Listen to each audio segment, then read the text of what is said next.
Hello friends. आज इस video में मैं थोड़े एसेंशियल सिम्टम्स के बारे में बात करना चाहती हूँ। काफ़ी सालों से मुझे एसेंशियल के सिम्टम्स आ रहे थे। प्लस मैं ट्विन फ्लेम सोल मर्ज के फेजेस से या बॉडी मर्ज के फेजेस से जा रही थी, not soul merge. I don't exactly know वो वाला फेज़ के इंफॉर्मेशन मुझे ठीक से अभी तक इंफॉर्मेशन नहीं है about body merge and soul merge के differences. I think they are intertwined, मतलब एक साथ साइमल्टेनियसली भी चल सकता है किसी के साथ, एंड इट्स कम्प्लीटली भगवान उसको गाइड करता है। एटलीस्ट मेरे जर्नी में तो मुझे ऐसे ही लगा है कि भगवान ही गाइड कर रहे हैं, क्योंकि मैं और मेरे ट्विन फ्लेम एक साथ रहते नहीं हैं, हम अलग अलग जगह रहते हैं एंड हम मिले भी बहुत कम टाइम्स ही हैं। तो बिकॉज़ हम लोग पर्सनली एक दूसरे से बहुत कम इंटरेक्ट किए हैं, हमारे जो body merge and soul merge के एक्सपीरियंसेस हैं वो एक इंडिविजुअल एक्सपीरियंसेस हुए हैं। हमने एक दूसरे से कभी उनके बारे में बात नहीं की है, बट बोथ साइड्स को रियलाइजेशन तो है इस एक्सपीरियंस का। उतना मुझे इंट्यूटिवली एंड क्लियर कॉग्निजेंस जो बोलते हैं उसके थ्रू, प्लस टेलीपैथी, ये सब के थ्रू वो इन्फॉर्मेशन आया है। तो आज मैं एसेंशन के बारे में, थोड़ा सा body merge and soul merge के बारे में बोलने की कोशिश करूँगी, and also any other topic that comes up while I am just putting on this messages for you. और हिंदी में मैं इसलिए बना रही हूँ ये वीडियोस ताकि इंडिया में बहुत लोग हैं जो मुझे ऐसे लगता है ये सब कॉन्सेप्ट्स को ठीक से समझ नहीं पा रहे हैं, उनके लिए मैं हिंदी में बनाने की कोशिश कर रही हूँ। मैं इंग्लिश में भी शायद इसको पोस्ट करूँ या इसका एटलीस्ट ट्रांसलेशन डालने की कोशिश करूँगी वीडियो में later on, but it will take me some time to translate, क्योंकि जब मैं अभी बोल रही हूँ ये एकदम स्पॉन्टेनियस बोल रही हूँ, जो मन में मुझे अभी आ रहे हैं ख्याल अबाउट दीज टॉपिक्स जिन पे मैंने काफ़ी सालों से एक्सपीरियंस किया है, इसीलिए बोल पा रही हूँ उनके बारे में। तो एसेंशियल सिम्टम्स, जब मेरे को पहले पहले उसके सिम्टम्स के रियलाइजेशंस हो रहे थे, मुझे पता नहीं था ये एसेंशियल सिम्टम्स हैं। और उस वक्त मैं ट्विन फ्लेम जर्नी के भी थोड़े से मेरा ट्विन फ्लेम जर्नी थोड़ा ऑड है, तो I don't know when is the beginning stage of my twin flame, when is the middle stage. But जब मुझे पता चला कि this person is my twin flame, उसके बाद जब कुछ फेजेस आए थे, ट्विन फ्लेम बॉडी मर्ज सोल मर्ज के फेजेस थे तभी, तो उस वक्त ऐसे होने लग गया था कि मुझे इंटेंस हीट फील होता था बॉडी में, बहुत ऐसे कॉन्स्टेंटली इतना हीट फील होता था। And I was only in my late 30s, तो ऐसा नहीं है कि कुछ मेनोपॉज या ऐसा कुछ हो रहा है। ये मुझे एनर्जेटिकली समझ में आता था कि किसी और का एनर्जी मुझे फील हो रहा है। और उस वक्त वैसे टाइप थोड़े वीडियोस भी आए थे ऑनलाइन, तो इससे मुझे लगा कि इंट्यूटिवली आई फेल्ट कि वो ट्विन फ्लेम और मेरे एक्सपीरियंसेस से रिलेटेड कुछ चल रहा है, कि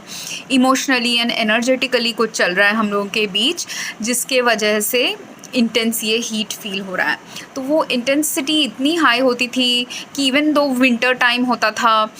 मैं ना कूल मार्बल फ्लोर पे सो जाती थी instead of sleeping on bed, क्योंकि मुझे बेड में गर्मी लगती थी। एंड उस वक्त मुझे ऐसे सब गाइडेंसेस भी थोड़े आए कि शायद twin flame is angry about something. And मुझे ना उस वक्त में हमारा बैक स्टोरी पता नहीं था, क्योंकि हमारा कुछ इंटरेस्टिंग सा बैक स्टोरी है, और वो इतना ही इंटरेस्टिंग है कि मैं वेगली ही रिमेंबर करती हूँ हमारे बैक स्टोरी को, and I think he remembers it more deeply. And वो भी इज़ समथिंग जो हम दोनों को एक साथ शायद बोलना पड़ेगा,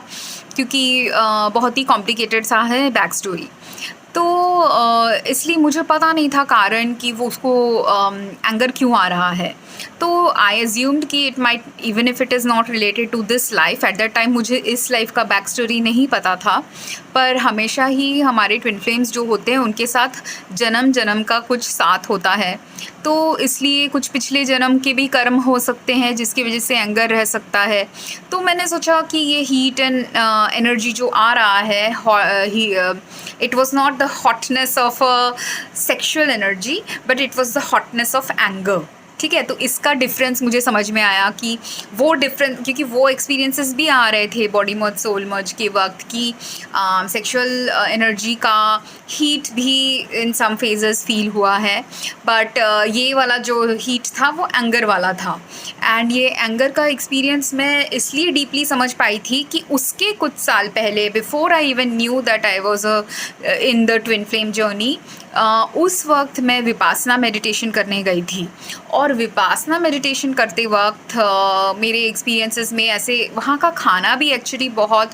हॉट खाना था। इवन दो विपासना में टेक्निकली जो खाना होना चाहिए, सात्विक खाना होना चाहिए, स्पाइस फ्री होना चाहिए, प्लेन एंड सीधा साधा खाना होना चाहिए, पर जिस सेंटर में मैं गई थी वहाँ की जो कुक थी वो बहुत गरम गरम महाराष्ट्रियन शायद थी, तो वो लोग नेचुरली थोड़ा ज़्यादा स्पाइसेस, हॉट स्पाइसेस यूज़ करते हैं, मिर्ची विर्ची ज़्यादा डालते हैं, तो वहाँ का खाना काफ़ी मिर्ची वाला था। और क्योंकि मेडिटेशन हम कर रहे थे तो वो मिर्ची का असर आ गया, तो उसके वजह से भी गर्मी ज़्यादा लग रही थी when doing the meditation.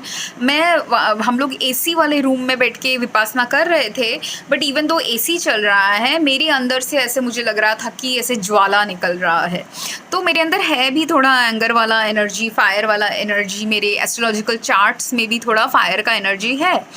This experience about being a very fiery personality, ये मुझे अपने बारे में काफ़ी सालों से पता है, ठीक है। बट वो जो हिडन एंगर था अबाउट थिंग्स जो हुआ मेरे लाइफ में before I started doing Vipassana,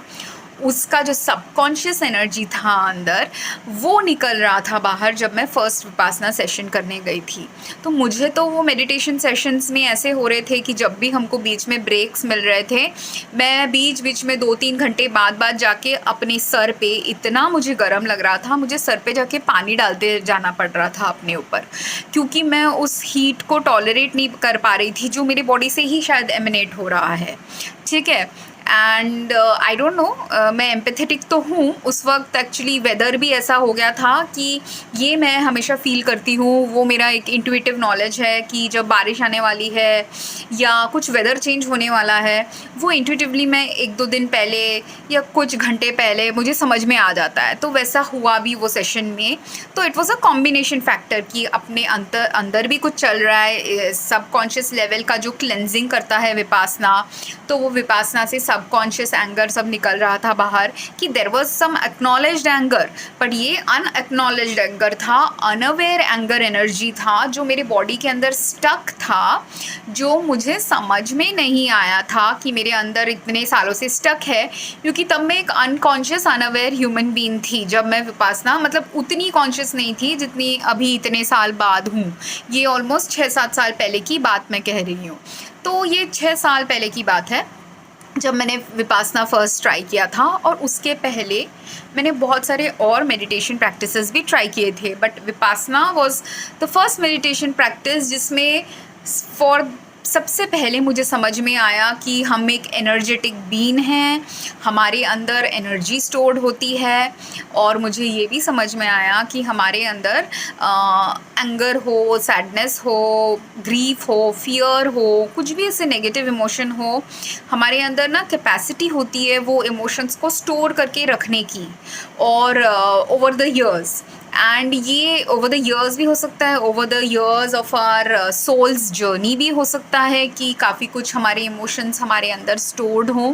तो जो हम अगर एज वी धीरे धीरे, एसेंशन का मतलब क्या होता है, धीरे धीरे हम ऊपर की तरफ चढ़ रहे हैं, हमारे वाइब्रेशन को धीरे धीरे ऊपर चढ़ा रहे हैं, तो वो वाइब्रेशन हमारा ऊपर कैसे चढ़ेगा, हमें हमारे डेंसिटी को निकालना है हमारे अंदर से। और वो डेंसिटी क्या होती है, डेंसिटी यही होती है जो इमोशंस हमारे अंदर स्टक हैं, पुराने नेगेटिव इमोशंस, किसी के बारे में गुस्सा, किसी के प्रति एंगर, एंजाइटी किसी के प्रति, चिंता किसी चीज़ की, डर किसी बात का, कुछ हुआ होगा प्रीवियस लाइफ में या इसी लाइफ के पुराने इंसिडेंट्स में, क्योंकि हम अभी जिस युग में रह रहे हैं इसमें तो काफ़ी कुछ बुरा लोगों के साथ होता ही रहता है। तो जब ऐसे सब कुछ हुआ होगा हमारे साथ, उसके दुख एंड दर्द एंड इमोशंस एंड कष्ट को, या जो भी है हमारे अंदर इमोशंस जो हम उस वक्त एक्सपीरियंस किए थे, पार्ट ऑफ इट हम लेट गो नहीं करते और हमारे बॉडी में स्टोर हो जाता है। और इसी कारण से भी मॉडर्न लाइफस्टाइल में आप देखेंगे देयर इज़, और मैं साइंटिस्ट हूँ, मैं एक बायोलॉजी की स्टूडेंट हूँ, फार्माकोलॉजी की स्टूडेंट हूँ, बहुत सारे साइंस के डिसिप्लिन्स मैंने पढ़े हैं, तो मुझे पता है कि scientifically there are scientific reasons कि कब कि कहाँ स्टोर होता है फ़ैट हमारे बॉडी में, कैसे स्टोर होता है फ़ैट, द साइंटिफिक रीजंस मुझे पता है। But apart from scientific reasons there is a energetic reason also, जो बैकग्राउंड में चल रहा होता है, जो हम जब इस सब के बारे में सोच रहे नहीं होते, हमें पता नहीं होता है। पर जो लोग ये वीडियो अभी देखेंगे उनको इस जानकारी के बारे में समझने का टाइम आ गया है। इसीलिए होपफुली ये वीडियो आप तक तब पहुंचेगी जब आपको ये समझने की कोशिश करनी है कि आपके बॉडी एक एनर्जी बॉडी है, हमारे सारे प्राणियों की बॉडी एक एनर्जी बॉडी है। अर्थ कम्प्लीटली एक एनर्जी बॉडी सिस्टम है, अर्थ के हर प्राणी में एक एनर्जी है, और वो जो एनर्जी हम as a conscious human being, हमारा गोल है, part of our life experience and journey का गोल है कि वो जो एनर्जी हमारे अंदर हो वो सात्विक एनर्जी हो, वो बैलेंस्ड एनर्जी हो, वो स्ट्राइव करना है हर इंसान को। स्ट्राइव मीनिंग हमको वो करने की कोशिश करनी है हमारे लाइफ में जितना हम पॉसिबली कर सके, क्योंकि चैलेंजेस, ऑब्स्टिकल्स, बीच बीच में हम आगे थोड़ा बढ़ेंगे, फिर वापस नीचे गिर जाएंगे, थोड़ा सा अच्छा कुछ करेंगे, फिर वापस कुछ गलत सा कर देंगे, तो ये ऊपर नीच आगे पीछे होता ही रहता है। जैसे सांप सीढ़ी का गेम हम खेलते हैं, उसमें जैसे खेलते खेलते हम ऊपर जाते हैं फिर नीचे आ जाते हैं, ये लाइफ का भी जर्नी वैसा ही होता है कि कुछ चीज़ें हम अच्छा करेंगे इसलिए हमको बोनस एंड ब्लेसिंग मिल जाएगा भगवान से, और जल्दी से हम नेक्स्ट लेवल ऑफ एसेंशन में पहुंच जाएंगे। फिर वापस से बिकॉज हम ह्यूमन हैं, हम कुछ गलत कर देंगे जो हमको कॉन्शियसली कर सकते हैं, सबकॉन्शियसली कर सकते हैं, जिसके कारण से वापस से हम नीचे पहुंच जाएंगे। तो ये वाला जो उतार चढ़ाव है वो लाइफ का पार्ट है। तो वो जब हम जितना इजीली एक्सेप्ट करने लग जाते हैं तब क्या होता है, वो जो नेगेटिव एनर्जी और नेगेटिव इमोशंस हैं हमारे बॉडी में कम स्टोर होने लगती है, या जो एनर्जी हमारे बॉडी में पहले से ही बहुत सालों से, सदियों से हमने स्टोर करके रखा है हमारे सोल में, बॉडी में, वो सोल एनर्जी को भी अगर हमें क्लियर करना है, जिनका वो नेक्स्ट लेवल पहुंच चुके हैं, जिनको सोल एनर्जी क्लीन करना है, वो फिर बॉडी के बाद नेक्स्ट लेवल सोल एनर्जी को क्लीन करने की कोशिश करेंगे। तो हर इंसान का अलग अलग स्टेज होता है, बिकॉज एवरीथिंग, एनर्जी हीलिंग का, मेडिटेशन का भी स्टेजेस होता है। तो जब आप देखेंगे कि आप मेडिटेशन कर रहे हैं, या कोई एनर्जी हीलिंग कर रहे हैं, या आप स्लो सोल क्लेंजिंग कर रहे हैं, या आप पूजा पाठ कर रहे हैं, अगर आपके ये सब मेथड्स जो आप यूजुअली यूज़ करते थे for keeping yourself healthy, keeping your mind, body, soul, spirit healthy, और ये बहुत सालों से आप करते आए हैं, पर सडनली उनका असर नहीं हो रहा है, तो बहुत सारे लोग, जब हम लो वाइब्रेशन में होते हैं, हम सोचते हैं हमारे साथ काला जादू हो गया, हम डर जाते हैं, हम सोचते हैं कि पता नहीं हम स्पिरिचुअल पाथ में ऐसे हैं कि स्पिरिचुअल वॉरफेयर हो गया हमारे ऊपर, जो पार्टली ट्रू भी बिलीफ सिस्टम है और पार्टली फॉल्स भी बिलीफ सिस्टम है। ट्रू बिलीफ सिस्टम क्या है? ये तो ट्रू है कि अगर आपके अंदर थोड़ा सा लाइट है या बहुत सा लाइट है और किसी और को वो लाइट दिख गया, ये ट्रू है काइंड ऑफ कि कोई किसी को आपकी लाइट दिखी तो वो आपसे जेलस हो सकते हैं, वो आप पे हेट्रेड भेज सकते हैं, जेलसी भेज सकते हैं, नफ़रत और बहुत कुछ भी, मतलब कुछ भी डार्कर इमोशन आपकी तरफ उन लोग डाल सकते हैं। जो अगर आप स्पिरिचुअली हायर लेवल के हो, या अगर आप वो टेक्निक सीखने आए हो अर्थ में कि कैसे अपने आप को स्पिरिचुअली हायर लेवल में रखना है जब दूसरे लोग आप पे अटैक कर रहे हैं, तो ये सब एक्सपीरियंसेस एंड चैलेंजेस तो आपको मिलेंगे ही, बिकॉज भगवान उनको ही ऐसे सब चैलेंजेस देंगे जो ये चैलेंजेस को ओवरकम करने की शक्ति रख सके, या जिनको वो चैलेंजेस को से बाहर निकलने की शक्ति भगवान भेजेंगे, पर राइट टाइम पे भेजेंगे, क्योंकि कभी कभी वो चैलेंजेस के अंदर ही कुछ एक्सपीरियंस छुपा होगा जिससे हमें कुछ लर्न करना है हमारे लाइफ में, करंट लाइफ के बारे में और फ्यूचर लाइफ के बारे में। इसीलिए अगर आपके पास चैलेंजेस भी आए या अगर आपको ऐसे लग भी रहा है कि आपके ऊपर काला जादू हो गया, या कोई आपको नफ़रत भेज रहा है, या कोई आपसे प्यार नहीं करता, या कोई आपको अपोज कर रहा है आपके गुड इंटेंशन वाले सोल पर्पस का, हर चीज़ का एक कारण होता है। पर वो कारण जो है वो समझना हमारे अंदर होता है और हमारे वाइब्रेशन के अनुसार ही हम समझ पाते हैं। तो अगर हम अच्छे वाइब्रेशन में हैं, पॉजिटिव वाइब्रेशन में हैं, हम भगवान के पथ को समझ पा रहे हैं अच्छे से, तो तब क्या होता है, आसानी से हमारा रास्ता नेविगेट करने का लाइफ का निकल आता है और हम आसानी से वो चैलेंजेस को, आसानी मतलब हमारे लिए वो आसानी होगा, या लोग अगर हमें देख रहे होंगे उनको लगेगा ये तो कितने आसानी से निकल गई ये प्रॉब्लम से, बट अंदर से आपने कष्ट किया होगा, अंदर से आपने कुछ किया होगा, इंटरनली आपके सोल ने कुछ किया होगा, या वो पाथ जो दूसरों को लग रहा है कि बहुत आसानी से इस पर्सन ने कर लिया, उनको पता नहीं बैकग्राउंड में क्या चल रहा है, इसलिए मैंने डार्क रखा है। ठीक है, कि ये जो मैं बोल रही हूँ मैं एकदम बहुत ही dark, one of the darker realities से बोल रही हूँ। और दूसरी चीज़ है, मैं एसेंशन के बारे में बताने वाली हूँ ना, एसेंशन सिम्टम्स, तो इससे रिलेटेड है ये, इसलिए भी डार्क है यहाँ पे। तो आप जब आपको चैलेंजेस जब आ रहे हैं, या आपको ऐसे लग रहा है कि किसी ने काला जादू कर दिया, या आपको लग रहा है कि आपके गुड इंटेंशन प्रोजेक्ट को कोई डोरे डाल रहा है या ऑब्स्टेकल डाल रहा है, या कुछ गलत दिशा में आपको ले भटकाने की कोशिश कर रहा है, ऐसे सब आपको अगर लगने लग जाए, तब एक टाइम होता है कि हम समझे, थोड़ा सोचे और हॉल्ट करें। क्योंकि जब भी एक